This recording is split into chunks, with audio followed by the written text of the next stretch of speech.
Hi, it's Mark from Top Local. We're here with Bernie Pawlik, Pawlik Automotive in Vancouver, Vancouver's best auto service experience, 22-time winners of Best Auto Repair in Vancouver. And we're talking VW Golf this morning. How you doing, Bernie? Doing very well. So, a VW 2011 Golf that had a problem with the brakes, a brake light warning. What was going on with this Volkswagen? Yeah, so the customer brought the vehicle in. There's a brake pad warning light on the dash. So obviously he was concerned about that. And that was his primary concern with the vehicle. Stopped okay, but there was a warning light on.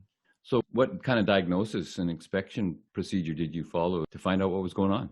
Well, it's always important when someone comes in with a warning light to determine what the actual warning light says. And in the case of this vehicle, it says brake pad warning. So on this vehicle, there's only one brake pad that has a wear sensor on it. That's the front left. So that's a pretty good indication that there's something either wrong electronically or the actual brake pad is worn out. Brake pad warnings are usually a European car thing.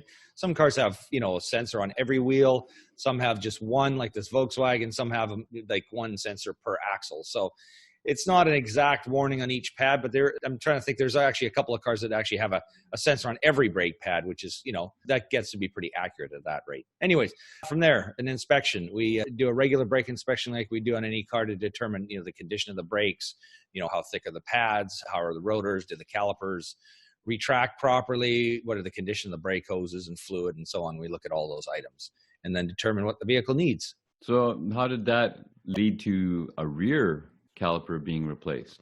Yeah, so I'm talking more about the rear caliper on this vehicle. I mean, there were other things that we changed that we've discussed in other podcasts. The front brake pads and rotors were worn out and needed to be replaced.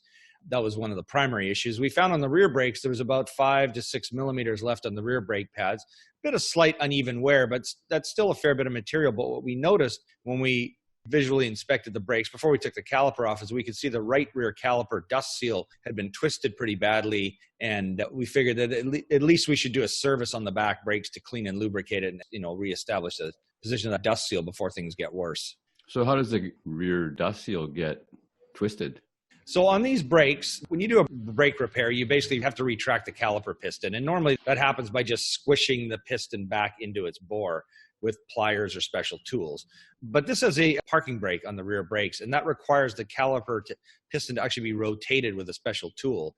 So somebody probably rotated it. They didn't either lube the end of the dust seal or they just allowed it to get twisted while they put it back in. There's a bit of friction that happens, and that's what created the damage to the dust seal. So that doesn't sound like such a big deal, maybe. Why did that lead to caliper replacement? We'll get into some pictures right now. With the twisted seal, what happens is it allowed the seal to crack and let water into the caliper and freeze up the piston. So let's have a look at a couple of pictures. So here's our 2011 VW Golf and our caliper piston. So this is a view of the caliper here. This dust seal, and I didn't take an after picture, but this is the before. This is supposed to be a nice seal that covers over this whole area from here to here. And you can sort of see it doesn't look like it sits properly. And inside here, there's rust, and that is supposed to be covered with this dust seal and no moisture or rust in that area. So as that happens, this piston starts to seize up in the bore and cause the brakes to wear unevenly. So that's why we ended up replacing the caliper.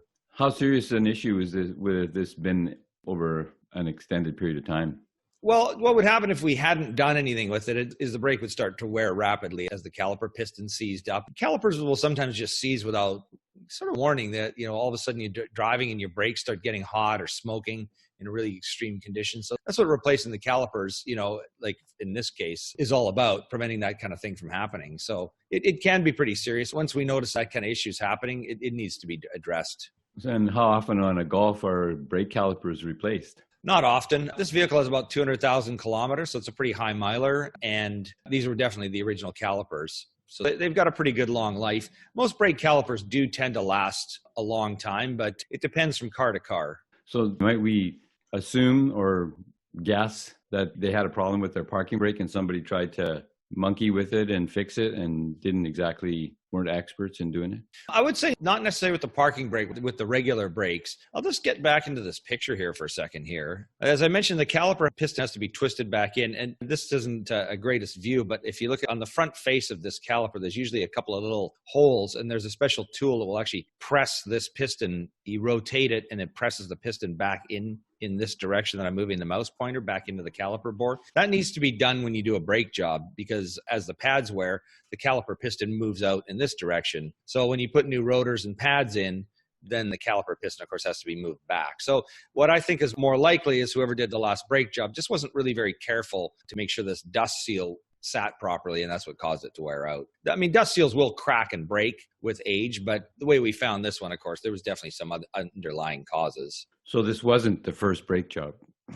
No, definitely not. But 200,000 kilometers is a long time. But I know you've owned a Volkswagen product. This was a standard transmission. You can get a lot, as you well know, you can get a very long life out of brake pads and rotors on these kind of Volkswagens. They last for, I know that your Jetta had 130,000 kilometers when you moved on, somewhere around there. And I remember the brakes were still in very, very good. The pads were probably still 8 millimeters thick, which, you know, at that rate, it probably would have lasted 300,000 kilometers, although some would have probably seized up or corroded by then. But, you know, they were still on a trajectory to a long life. So it's easy to get 100,000 kilometers on a Volkswagen standard transmission, you know, Golf or Jetta vehicle on a set of brake pads and rotors. 100,000 easily. And how are VW Golfs for reliability? Yeah, they're good. Decent cars. They have a few quirks and things here and there, some engine issues with certain models, but otherwise, you know, they're a pretty good car. I like them. Stay away from the diesel. Yeah, well, I mean, the diesel's reliable, but we know that they weren't exactly forthcoming with their emission specs. So you're polluting more than, you know, if you're buying it for a clean diesel, you're not really that clean. So there you go. If you need service for your VW in Vancouver from experts, the guys to call are Pawlik Automotive. You can reach them at 604-327-7112 to book your appointment. Even now, they're still busy. They have a smaller crew right now. Some people have been laid off because of other requirements that they needed family-wise. And hey, it's still busy enough that you got to book ahead. So 327-7112 to book your appointment in Vancouver. If you need to check out what's going on, check out the website, pawlikautomotive.com. There's hundreds of blog posts and videos on there over the last almost 11 years. As well, the YouTube channel, Pawlik Auto Repair. Again, hundreds of videos on there, all makes and models of cars and types of repairs. Thank you for watching. We really appreciate it. And thank you, Bernie. Thank you, Mark. Thanks for watching. Always a pleasure.